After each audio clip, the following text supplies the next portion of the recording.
Hi everyone, and welcome back to Matt's Plants. So my video about carnivorous plants outdoors in my bog, in my UK garden, was very popular.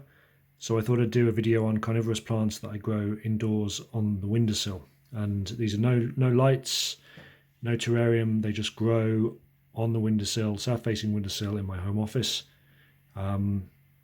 So this is Cephalotus follicularis, which is from Western Australia.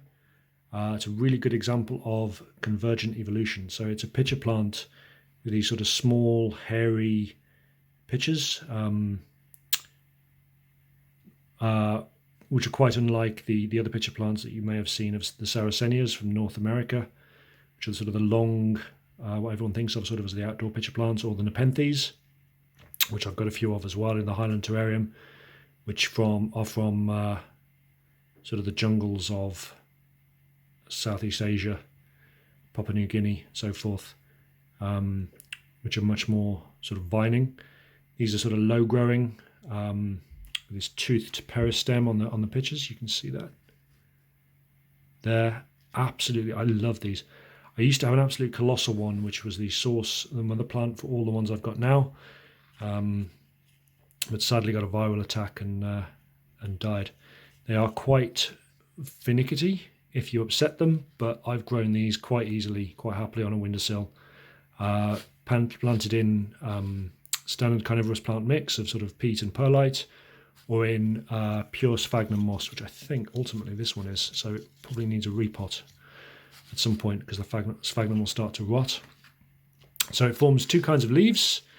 You've got these sort of flat spatulate leaves, which are the normal leaves, and then the leaves here that form the pitchers. As I said, doesn't like to be repotted, so it's easy to sort of pot it till it's quite root bound, take it out of the pot, and leave the, if you can, leave the media in place, and then drop it into sort of replacement, like a hole dug in a bigger pot. They can get quite big, some of these pitchers. So that one's not quite ready yet, still not opened. See if I can zoom in here a little bit. There we go.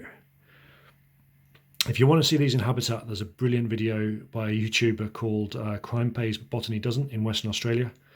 He's a foul-mouthed Chicago native Italian American who is just brilliant for botany videos if you can put up with his bad language, which of course I can, but I just put the warning out there for people who can't. If you're keeping these in the house, one of the things to look at is removing sort of dead leaves like that. Otherwise you might find you know, they start to rot, and also the dead pitchers as well. But yeah, a really cool, unusual, attractive looking plant, and like I say, grows brilliantly, no problem at all on a UK south-facing windowsill, and has for a very long time. I've had these pitcher plants in one form or another for, God, well over 5 years. So I did lose the mother plant sadly, but I've grown quite a few replacements and even given quite a lot away or sold some on eBay. So the next type of carnivorous plant I've got in my home office is these. So these are Pygmy Drosera, so Pygmy sundews. I've grown various other Drosera, various other sundews over the years, and I find these do best. Your mileage may vary, I suppose, but they're lovely little jeweled almost. Just zoom in on that.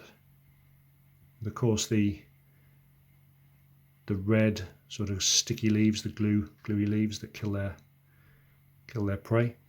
So these ones here, I'm going to have to look up next video.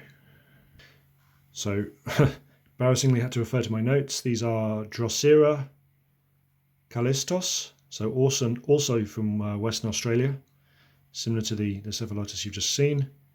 And yeah, I've got two small pots of these, very small 5 centimeter pots, and you can breed them from, they form like little buds in the middle of the plant in the winter.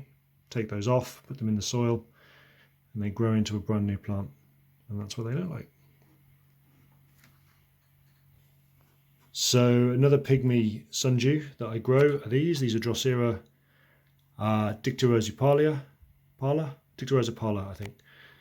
I've had this particular plant, I've had these for some time, so you see they grow up year on year on year, and then they become quite elongated. So the older growth dies off, and they get longer and longer and longer and longer. I've got some newer ones of these, again from this plant, that I took in the winter, but I gave most of them away, sadly. I'm hoping they don't live all that long. They only live about 4 or 5 years. So I'm hoping these will survive another winter and let me get some more offshoots. You can see the sticky buds. And even a very small flower forming on one of those. Really easy to grow, so that's the standard. Both of these are in standard sort of carnivorous plant mix, which is peat and perlite, stood in on a saucer of rainwater, or in this case reverse osmosis water, so there's no excess minerals. Don't need to feed them, don't need to give them insects. They catch their own quite successfully if my windows are open. Yeah, just really, really charming, interesting little plants. But I suppose when it comes to particularly indoor growing carnivore plants, these are my absolute favourite. So these are Pinguicula. You've seen the Pinguicula in my outside bog, which are UK native. They grow all around the world, but the indoor varieties are largely from sort of Mexico, or in the case of this is Pinguicula Aphrodite, have been hybridized from Mexican Pinguicula. So they sort of grow in the gullies, the wet gullies and the canyons in Mexico. I believe they're quite difficult to go and see now in nature because of all the cartel activity. At one point I did grow quite a wide variety of these, and some I gave away, some I sold, some I lost, some I divided endlessly. And in a moment of madness, I decided to get rid of all the pots, because I had hundreds of pots, and plant them all in this sort of tray. So the basic media is perlite, some sand in there, there's a small amount of peat, which are the darker specks, and the brown specks is kitty litter, essentially. It's unscented, untreated kitty litter, so it's clay of some description, I think, like clay particles. So I've got a lot of very small ones, so when I tore my pots down, like a lot had overgrown and they bud and divide, they also clone themselves very easily from fallen leaves. And I might have a few of those to show that I've just thrown in here. So rather than label them all up and have them sort of endlessly labelled, I just threw them all in, and they provide, yeah, I do really like these plants. So you get some that go like, can't really see my fingers, like that one, so they bud away and need to be divided. You can basically sort of snap them in two and then replant both halves, and you see these, they've got very shallow roots. There's hardly any roots to some of these at all. Just get the flower. So I think looking at the flower, that's a Pinguicula esseriania, which I've got the most of. These, which have done the same thing, I think that's a hybrid. It's one of the common hybrids in cultivation. So it's either Pinguicula tina or Cephalotus, I think, is the other one. I've got several of those dotted around. You get some with the elongated leaves, so that's a cutting of a Pinguicula Mactazuma. Again, I had a large one, for some bizarre reason it sort of formed itself into 3 or 4 small plants. That's one of them. So this is the other one. Oh, you can see that one's actually caught a small fly that managed to find its way into my office. So if you look, I don't know whether the camera will show it, you can see sort of the dewy effect on the leaves. So they will trap insects on the sticky leaves, which is why they're called sort of butterwort, the slippery leaves. And then the digestive juices there will be absorbed as the insect gets dissolved. So they do, most of these have like a summer and a winter rosette. So the summer rosette tends to be the carnivorous leaves with the sticky glue on them. And then the winter rosette tends to be almost like a succulent, sort of drier leaves, and they're kept in drier conditions. What I'm struggling with these at the moment is keeping them wet, because they're in such a tray with this sort of very open, airy mix. They dry out incredibly quickly. Obviously in pots you can keep them stood in water, but yeah, with these. We're particularly with the windows open and the hot weather we've had in the UK the last few weeks. So again, I think that's another Esseriania. Some of the bigger hybrids. But they do just form such lovely looking plants. Go quite red under highlight. Later in the summer they tend to go quite red. It's a bigger leafed variety, I can't remember what that is.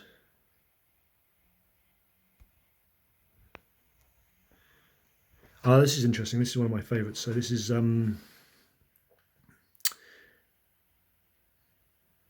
Pinguicula Gypsy Kolya. God, I almost forgot. It's one of my favourites. So this grows in the gypsum cliffs of these Mexican ravines and gullies. I bought my original plant from a very strange gentleman, and I've divided them a lot. They take from leaf cuttings. So in the winter rosette, this is sort of small and small pointy leaves, and then in the summer it grows out much longer, elongated leaves which catch and dissolve the insects. So you can see the leaves just getting slightly longer on that, and that's what's happening. So this is tray number 1.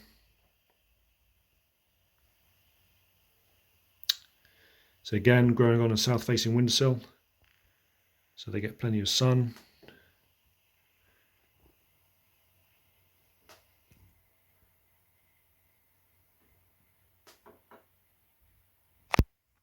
And now for tray number 2. So this is tray number 2, set up exactly the same way. So this is the larger Gypsy Kolya. So you see these leaves are the carnivorous leaves coming out in the summer. So these will last until about probably November. As it gets hotter and hotter in my office, it thinks it's in the summer in Mexico. It probably wishes it was in Mexico, don't we all? And again, I'm just trying to see if I've got an example of one growing from a leaf cutting. So particularly the winter leaves, if they break off, you can just put them in the soil or keep them humid in a propagator. Yeah, and they form, just about see that, form a small plant at the end of the leaf. So that's a larger example of the Mactazuma, again growing sort of longer summer leaves.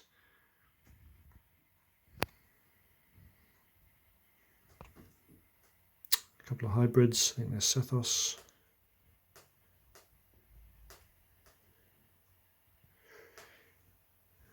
They do rot if you're not careful. It's a bit of a problem with pings. I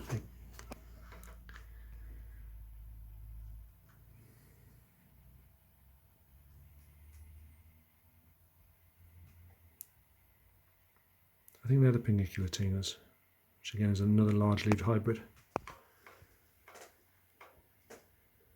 Cephalotus. So yeah, really easy to grow plants. Lovely flowers, which you've seen on the earlier video. Not many flowers out at the moment. And certainly in the summer months, they will catch small gnats and flies like nobody's business.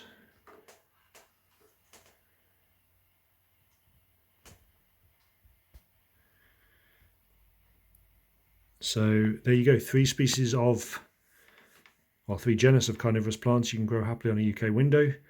Pinguicula, particularly the Mexican species. Drosera, the ones I showed were both from Western Australia, but you get from other tropical places in the world as well. And Cephalotus, which is the sort of Western Australia pitcher plant with the toothed peristem and those sort of red, hairy, small, squat pitchers. All lovely, easy plants to grow year-round in the UK. Right, thanks very much everybody. Hope you enjoyed the video, and see you next time.